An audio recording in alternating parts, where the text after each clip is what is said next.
Shalom peuple de Dieu, c'est le frère Quentin qui va aujourd'hui vous partager une exhortation dans le cadre de 15 minutes dans la présence de Dieu.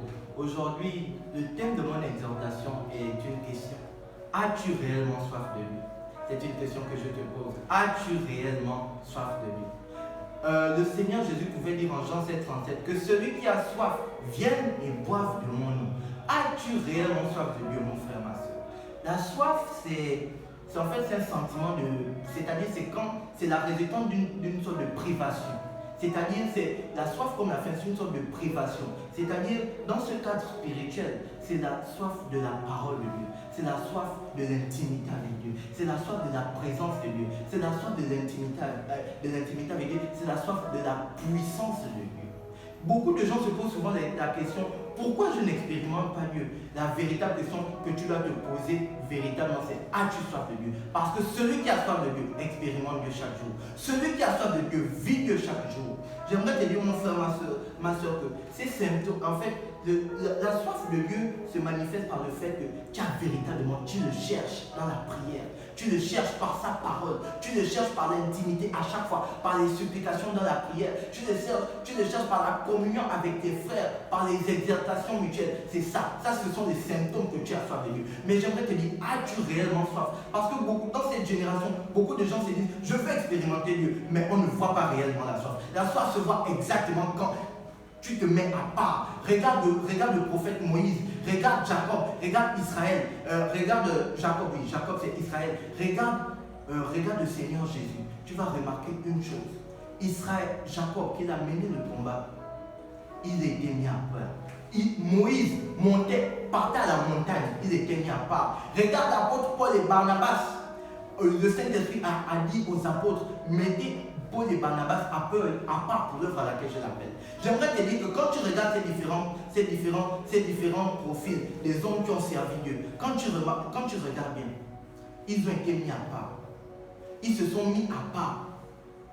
Pas seulement d'un point de vue spirituel, mais d'un point de vue physique aussi. Parce que te mettre à part spirituellement se manifeste toujours de manière physique. Quand tu es quelqu'un qui cherche Dieu, quand tu es quelqu'un qui a la soif de Dieu, la soif de Dieu véritable, ça va se manifester d'un point de vue physique. Tu ne traîneras plus avec tes autres comme avant. Laisse-moi te dire, quand tu cherches Dieu, quand tu as soif de Dieu, ça se manifestera toujours physiquement. Car l'intimité avec Dieu porte toujours des fruits. Elle porte toujours des fruits. J'aimerais te dire, mon frère, ma soeur, quel est ton temps d'intimité avec Dieu? Comment tu lis la parole? Quels sont tes temps de prière, tes temps d'intercession? J'aimerais te dire que la prière, quand tu as soif de Dieu, tu ne vas pas te fixer une heure pour dire que non, c'est à 21h que je vais prier. Si ça te prend, tout de suite, tu commences à prier. Tu commences à prier pour dire, Père, je te cherche, j'ai besoin de voir ta face. Quand tu as soif de Dieu, tu n'attends pas une heure pour dire, tous les jours à 21h je prie. Tu n'attends pas pour dire, tous les jours à 6h je prie. Mais quand la pression là pour dire, j'ai besoin de Dieu, tu te mets à prier. Tu te mets à prier, même si tu es en public, tu peux prier par l'esprit. Laisse-moi te dire, quand tu as soif de Dieu, ça se manifeste toujours. J'aimerais nous emmener dans le psaume 64, au verset 2. Le psalmiste dit, ô Dieu, tu es mon Dieu, je te cherche au point du jour. Mon âme a soif de toi, ma chair te désire dans cette terre aride, desséchée, sans eau. Il dit, ô Dieu, je cherche au point du jour. Mon âme a soif de toi, ma chair te désire. Nous savons que généralement la chair va tout faire, sauf la volonté de Dieu. Parce que l'un des ennemis primordiaux, quand nous sommes en Christ, c'est la chair. Les désirs de la chair sont contraires. Mais tu te rends compte de cette dimension où le psalmiste te dit, mon âme a soif de toi. L'âme généralement n'aime pas les choses quotidiennes. L'âme n'aime pas la prière. Parce que l'âme n'aime pas les choses, qui se font, parce que l'âme n'est pas toujours dans les choses habituelles. L'âme n'aime pas ça. La chair au contraire. Te rends-tu compte de cette dimension-là? Les gens parlent souvent, oui, mon âme a soif de toi. Mais rends-toi compte, l'âme, comment arriver à cette dimension-là où l'âme a soif de toi? Il pouvait aussi dire dans le psaume 42 que mon âme, tu gémis au-dedans de moi. Pourquoi t'abattu au-dedans de moi? Je louerai l'Éternel. Cette même âme-là, au psaume 42, te rends-tu compte que c'est une même âme qui désire maintenant, qui a soif du Seigneur. Te rends-tu compte de la dimension? Parce qu'il a réellement eu soif. Il est dit, je vais nous emmener dans Amos dans le livre d'Amos, le verset Amos au chapitre 8, au verset 11. Voici les jours viennent, dit le Seigneur l'Éternel, où j'enverrai la famine dans le pays, où non une famine de pain, ni une soif d'eau, mais celle d'entendre les paroles de l'Éternel. Nous sommes arrivés à ces temps, là où ceux qui le cherchent réellement auront toujours soif de sa parole. Tu ne peux pas te dire, j'aimerais parler à un frère d'une sœur qui, généralement, veut expérimenter Dieu par les dons spirituels. Mais laisse-moi te dire que l'église primitive, les dons spirituels n'ont été qu'une conséquence de la soif de Dieu. Laisse-moi te dire que si tu veux les dons spirituels, il faut avoir soif de Dieu. Si tu n'as pas la soif, tu n'expérimenteras jamais les dons spirituels. Les dons spirituels sont juste la conséquence. Car le Seigneur a bien dit, si tu as soif, viens et tu boiras de mon eau. Boire de cette eau. C'est en fait le fait de boire de cette eau, d'ingurgiter cette eau, de consommer cette eau. C'est par là qu'on a l'expression des dons spirituels. Ne sois pas de ces chrétiens-là qui veulent prophétiser. Ne sois pas de ces chrétiens-là qui veulent donner la parole de connaissance, mais qui n'a pas soif de la parole de Dieu, n'a pas soif de la prière.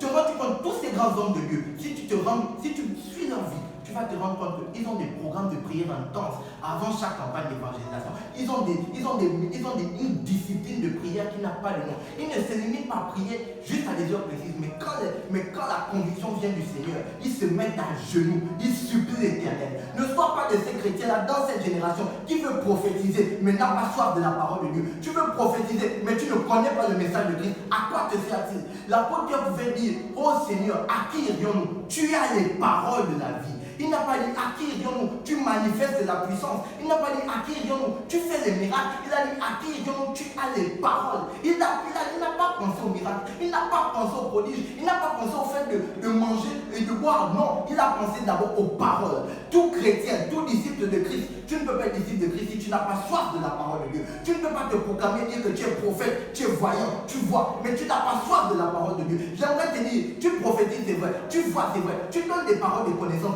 mais as-tu soif de Dieu? As-tu réellement soif de Dieu? Tu ne peux pas manifester les dons spirituels, mais tu n'as pas soif de Dieu. Ça n'a pas de sens. Ça n'a pas de sens. La soif de Dieu doit être notre base, ça doit être notre primordial. Quand on te dit que l'église primitive, le Saint-Esprit n'est pas descendu sur eux juste comme ça. Mais 10 jours après, chaque jour, depuis l'ascension de Jésus, ils se retrouvaient dans la chambre haute, persévéraient dans la prière.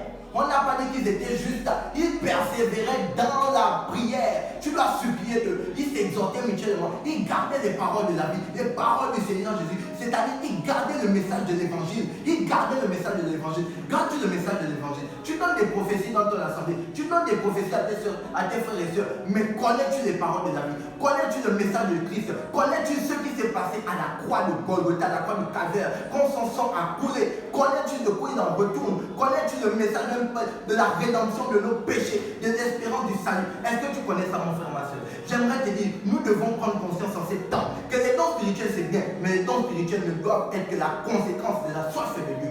Les apôtres ont eu soif, les membres de l'église primitive ont eu soif, et par cela, le Seigneur leur a donné les dons spirituels. Tu ne dois pas aspirer aux dons spirituels et tu n'aimes pas la parole. Ça n'a pas de sens.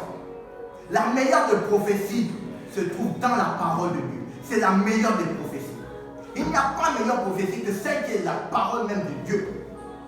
Il a dit, il envoya sa parole nous sortit de la fosse. J'aimerais te dire, mon frère, ma soeur, tu dois soupirer auprès de Dieu par l'intimité avec lui, par la connaissance de sa parole, la soif de sa parole. Sois comme les chrétiens de Béret qui, même après que l'apôtre Paul ait prêché, même après que je te fasse cette exhortation, mon frère, ma soeur, retourne, scrute les Écritures pour voir si c'est réellement ça. Et le Saint-Esprit te rendra témoignage. Tu dois être assoiffé de la parole. Ne cherche pas d'abord les dons spirituels, cherche d'abord les paroles de la vie. Car c'est les paroles de la vie qui te donnent la capacité. C'est les paroles de la vie qui te rendent capable. Mon frère, ma soeur, j'aimerais te dire que j'aimerais faire une nuance par rapport au fait que toi qui es dans la foi, mais tu te rends compte que tu n'as pas cette foi, tu n'as pas cette soif, tu n'as pas ce zèle. J'aimerais te dire que c'est sûrement parce que tu te mets trop dans une vie de prière routinière. Tu te lèves, tu dis Seigneur, merci pour la journée. Tu fais tes choses, tu attends le soir, Seigneur, je te remercie, tu dors. Ce n'est pas ça. Tu dois soupirer. J'aimerais te prendre un exemple simple. Quand il fait très chaud et que tu as soif, qu'il fait très chaud, que tu as soif, qu'elle ne sait pas. Même ta langue soupire, elle a envie. Ce qu'elle veut seulement, c'est boire de l'eau. De la même manière, tu dois désirer Dieu par la prière. J'aimerais te dire que une petite soif engendre une petite dimension. Une petite soif engendre une petite dimension. J'aimerais te prendre le cas de l'apôtre Pierre. Lui qui a régné Jésus. Lui qui était réclamé par le diable. Mais quand il a eu la soif, le Seigneur lui a donné le parce qu'il avait soif. Il était capable de parler du message de Christ mort, enseveli, ressuscité devant des centaines de Juifs. Lui pourtant qui avait régné Jésus. Parce que quoi? Quand tu as soif, le Seigneur te rend capable. J'aimerais te parler à toi qui es souvent timide. Tu te dis comment je peux faire? Le Seigneur te rendra capable si tu as réellement soif. Si tu lui demandes dans la prière, le Seigneur te rendra capable. Une grande soif engendre une grande profondeur avec Dieu. Tous les hommes de Dieu, tu regardes l'apôtre Paul, tu regardes l'apôtre Pierre. L'apôtre Pierre, l'apôtre Paul te dit même que tous ceux qui voyaient comme des gains, ils les voient maintenant comme des pertes. Parce qu'il reste focalisé sur l'œuvre de Christ, il reste focalisé sur l'évangile. Il ne se focalise pas d'abord sur les dons spirituels, il reste focalisé sur Christ. Le Seigneur pouvait dire, si tu crois, tu verras la gloire de Dieu. J'aimerais te prendre le cas d'Étienne qui se faisait ruer de pierres et de coups. Il n'a pas regardé à ce qui se passait, il est resté focalisé. Le Seigneur m'a fait comprendre, Étienne a cru et il a vu la gloire de Dieu. Toi aussi tu peux croire et il faut que tu vois la gloire de Dieu. Voir la gloire de Dieu, c'est manifeste d'abord par sa parole. J'aimerais vraiment te dire que il est indispensable que tu aies la soif de Dieu. Parce que sans la soif de Dieu, ton esprit meurt. Les paroles de la vie ne viennent pas d'abord pour l'âme, ne viennent pas d'abord pour le corps. Elles viennent pour l'esprit. J'aimerais te dire que aie soif de Dieu. Quand tu écoutes cette exhortation, mon frère, ma soeur, as-tu réellement soif de Dieu? Soupires-tu chaque jour pour la connaissance de sa volonté? Soupires-tu chaque jour pour la connaissance de l'œuvre à laquelle il t'appelle? Soupires-tu chaque jour? Ne regarde pas d'abord aux anges qui sont autour du trône. Regarde au trône. Ne regarde pas d'abord aux anges qui montent et descendent, mais regarde à l'endroit d'où ils montent et descendent. J'aimerais te dire, prends conscience. Les dons spirituels sont bien. Les dons de prophétie, de miracles, de guérison, oui. Mais cherche d'abord Dieu. Aie d'abord soif de Dieu et le reste sera donné. De la même manière qu'il a dit que cherchez d'abord le royaume des cieux et le reste des choses vous seront données. Ça s'applique d'abord dans la soif de Dieu. Aie d'abord soif de Dieu. Pour terminer, j'aimerais nous emmener dans le psaume 143. Le psaume 143. Excusez-moi.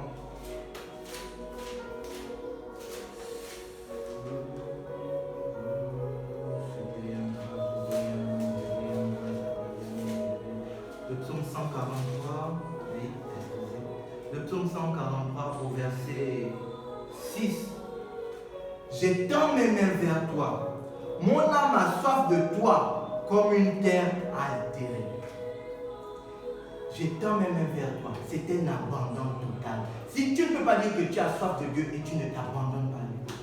Tu ne peux pas dire que tu as soif de Dieu. Laisse-moi te dire que la soif est en quelque sorte la condition sine qua non pour la consécration. Tu ne peux pas te consacrer si tu n'as pas soif. Tu ne peux pas parler de consécration si tu n'as pas soif, mon frère, ma soeur. J'étends mes mains vers toi. Je veux que mon frère, ma soeur, tu étends tes mains vers le Seigneur. Et que ton âme soupire, que ton âme ait soif de lui, que tu partes au niveau de sa source.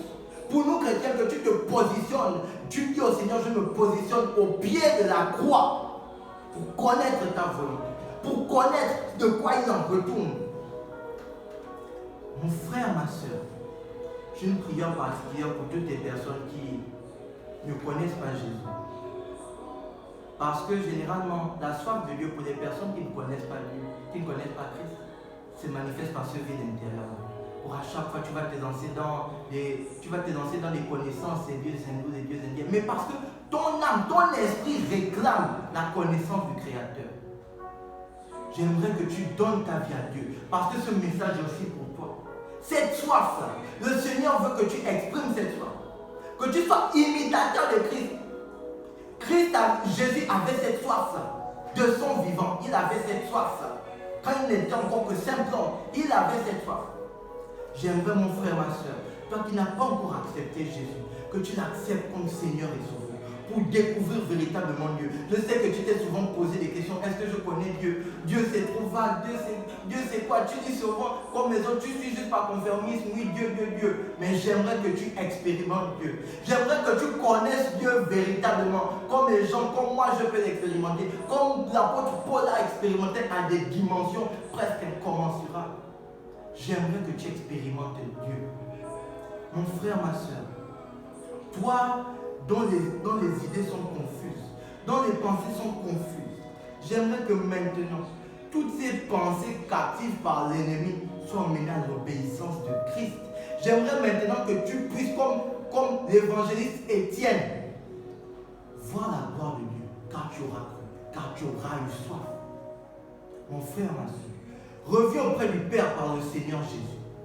Il est venu pour nous réconcilier avec le Père. J'aimerais que tu prennes conscience, que tu t'appropries ces paroles. Aie soif de Dieu. Les dons spirituels te seront donnés, mais aie d'abord soif de Dieu et précisément aie soif de sa parole. Dans le nom de Jésus, Père, puisses-tu toucher un cœur, puisses-tu raffermir un esprit qui était dans le doute, puisses-tu ramener les pensées de nos âmes à l'obéissance de Christ. Ramène-nous vers ton chemin, ramène-nous vers tes voies. Dans le nom de Jésus, Père éternel, ma prière est pour ce frère et cette sœur qui n'avaient pas réellement soif, qui s'est rendu compte que la soif n'était pas véritable. Touche leur cœur. Dans le nom de Jésus. Amen. Mes frères et sœurs, j'étais content de partager la parole de Dieu avec vous en ce jour. J'aimerais te dire, pose-toi réellement cette question chaque fois. As-tu réellement soif de Dieu? Partagez la vidéo. Édifier quelques personnes qui ne connaissent pas vraiment Dieu. Que cette vidéo soit une bénédiction pour tout le monde. Dans le nom de Jésus, soyez bénis. May God bless you.